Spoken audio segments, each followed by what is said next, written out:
Partiu, pessoal. Como prometido aí, nós fizemos uma enquete no dia de ontem, no Stories da página, Pentecostando, lá no Instagram, com a seguinte pergunta: qual o momento mais importante do culto? E acreditem se quiser, venceu a palavra,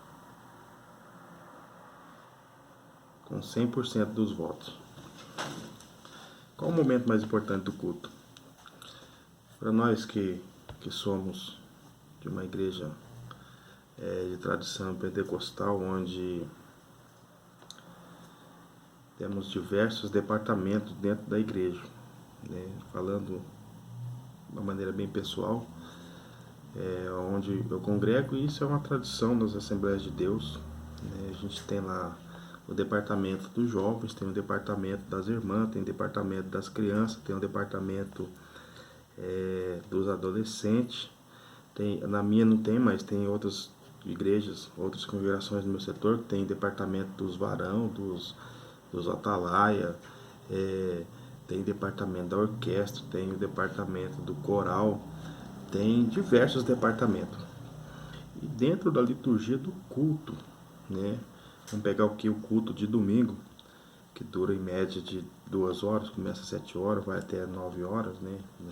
Ou deveria ir até 9 horas. Tem os cultos que ultrapassam esse horário.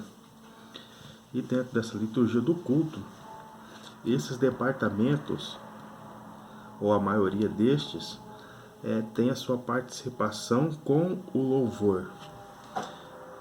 E se a gente for de fato dar conceder, fazer essa concessão no culto para todos esses departamentos, em um culto de 2 horas, será que a gente consegue dar primazia de fato, de verdade, para a palavra de Deus? Quando eu era novo convertido, eu peguei uma fase muito boa, graças a Deus. Eu até disse isso assim algumas vezes, né? Deus não precisa de tempo para fazer o que Ele quer fazer ou para realizar milagres. De fato, Deus não depende do tempo. Deus pode fazer da maneira que Ele quer, onde Ele quer, com quem Ele quiser. Deus é soberano.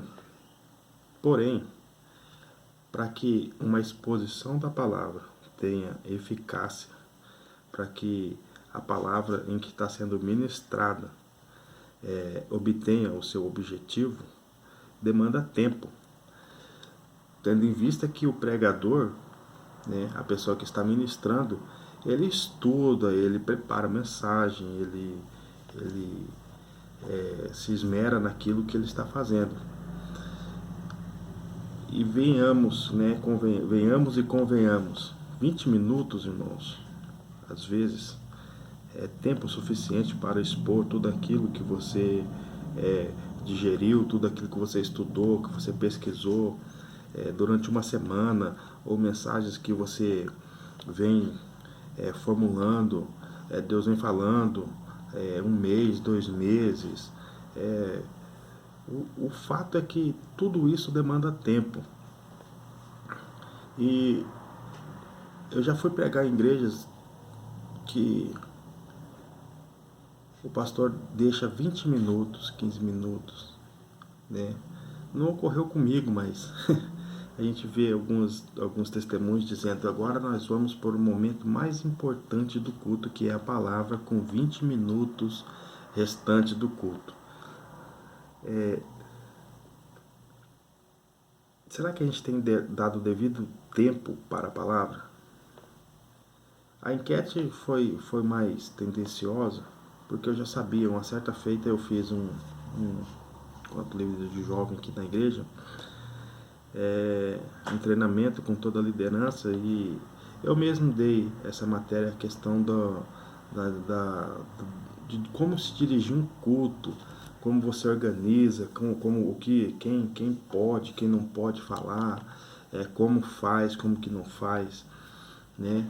Então a gente direciona todas essas questões, a gente precisa dividir o tempo certinho para que no mínimo nós tenhamos aí 1 hora, né, ou 45 minutos, entre 1 hora e 45 minutos, esse tempo destinado para a palavra. Mas o que a gente tem visto é que o louvor impera, então a gente fala, a palavra é mais importante, pelo menos na teoria, mas na prática o louvor impera. E esse é um problema que tem gerado grandes prejuízos na igreja. Alguém disse que o problema dessa geração é que os maiores teólogos que falam na igreja não são propriamente os teólogos, mas sim os cantores, que se utilizam de letras heréticas compostas por pessoas que nem crentes são, né? A maioria dos cantores compram letras e fazem, colocam ali a melodia, ou já compra com a melodia, e assim é o que cola, né? É a música chiclete, é aquilo que vai vender, é aquilo que vai colar. E a gente pega essas músicas e introduzem dentro da igreja. E de fato, eu sou um apreciador dos hinos da harpa, né? Uma música cantada pelo coral, mas o que impera hoje dentro da liturgia do culto, infelizmente não são essas músicas, né? São músicas aí de cantores, de bandas, de grupos, gospels, né? E tem imperado dentro da igreja. E eles têm tido a primazia dentro do culto e têm disseminado diversos tipos de heresia introduzidas na igreja, né? Sincretismo religioso é uma coisa absurda. Então, como é que nós podemos mudar essa situação? De fato, dando a primazia para a palavra. Você que dirige um culto, você que é responsável por um culto dentro da sua igreja,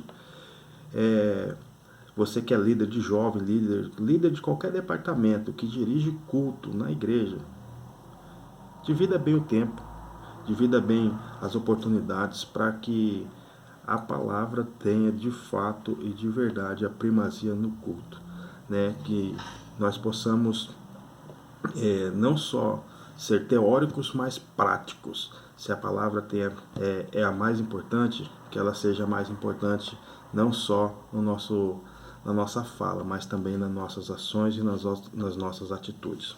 Tá certo? Até mais.